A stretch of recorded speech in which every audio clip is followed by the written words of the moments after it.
सीएसएफटी स्थानक संपूर्णपणे ठप्प बसलेलं आहे।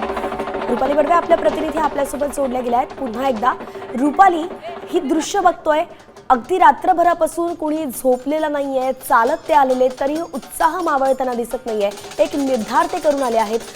कोणकोणत्या प्रकारचे आंदोलक या ठिकाणी दिसत आहेत, म्हणजे वयोगट त्यांचं काय आहे, शिक्षित आहेत, उच्च शिक्षित आहेत आणि तरी देखील ते रस्त्यावरती उतरलेत। काही जणांशी बातचीत होऊ शकते का?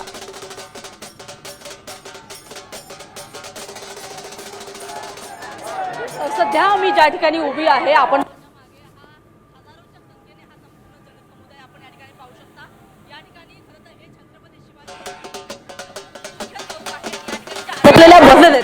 बसेस मराठा आंदोलन चढल्याचं चित्र आपल्याला या ठिकाणी पाहायला मिळते आणि त्याच्यामुळे या संपूर्ण परिसरामध्ये वाहतूक कोंडी झालेली आहे। आपण जर पाहिलं तर मोठ्या संख्येने मराठा समाजाचे जसे की बांधव ते रस्त्यावरती उतरलेले आहेत आणि त्याच्यामुळे मुंबई पोलिसांकडून सुद्धा जे मुंबईकर आहेत त्यांना आवाहन केलं जात आहे की शक्यतो प्रवास टाळावा।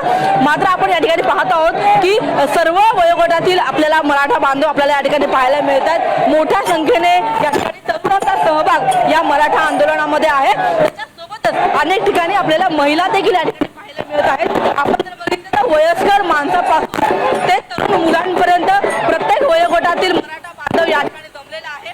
मनोज जरांगे पाटील हे कोणत्याही क्षणी खरं या ठिकाणी येतील आणि त्याच्यामुळे आपण जर पाहिलं या ठिकाणी तर त्यांचं स्वागत करण्यासाठी हलगी वाजवली जात आहे आणि या हलगीच्या तालावरती ठेका मराठा बांधव आपल्याला या ठिकाणी धरताना पाहायला मिळत आहे। आपण तर जे वयस्कर माणसं आहेत त्यांना सुद्धा आपण त्यांचा देखील जो आपण त्यांचा जो जल्लोष आहे, त्यांचा जो आनंद आहे तो आपल्याला या ठिकाणी पाहायला मिळत आहे। आपण पाहतो आहोत की आता आंदोलन आरक्षण घेतल्याशिवाय आमचा या ठिकाणी माघार राही अशा पद्धतीचा एक निर्धार केला जात आहे आणि त्याच्यामुळे आपण जर पाहिलं तर मोठ्या संख्येने जमलेले हे सगळे मराठा बांधव आहेत आणि आता आरक्षणाशिवाय माघार नाही अशा पद्धतीचा एक निर्धार खरं या सगळ्यांनी केल्याचं पाहायला मिळतं।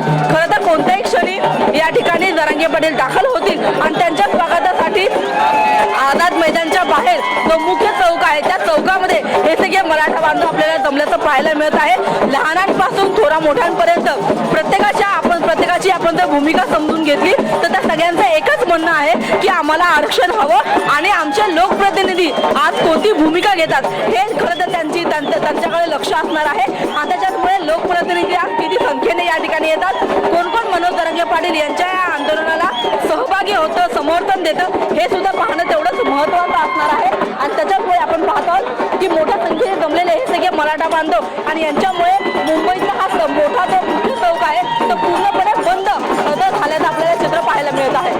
पण एक महत्त्वाचा प्रश्न पडतोय, कारण की आपण एवढे मोठ्या संख्येने इथे बांधव बघतोय, मराठा बांधव रस्त्यावरती उतरलेत, पोलिसांचा बंदोबस्त त्या ठिकाणी आहे। मात्र जर कुणाला काही वैद्यकीय अडचण निर्माण झाली तर त्यासाठी काही सुरक्षेच्या कारणास्तव काही तिथे करण्यात आलेली आहे का व्यवस्था? या सगळ्या बांधवांना काही कमी पडू नये याकडून प्रशासनाकडून काही व्यवस्था करण्यात आली आहे का?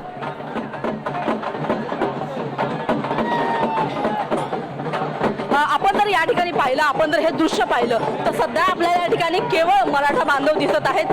पोलिसांची जी सुरक्षा आहे किंवा पोलिसांची जी संपूर्ण बंदोबस्त आहे तो आझाद मैदानाच्या आतमध्ये मोठ्या प्रमाणामध्ये आहे, मात्र बाहेर आपल्याला तेवढा बंदोबस्त पाहायला मिळत नाहीये। नक्कीच या ठिकाणी पोलिसांची गाडी लागलेली आहे, अनेक पोलीस कर्मचारी आहेत, मात्र मराठा बांधवांची जी संख्या थांबवतीये।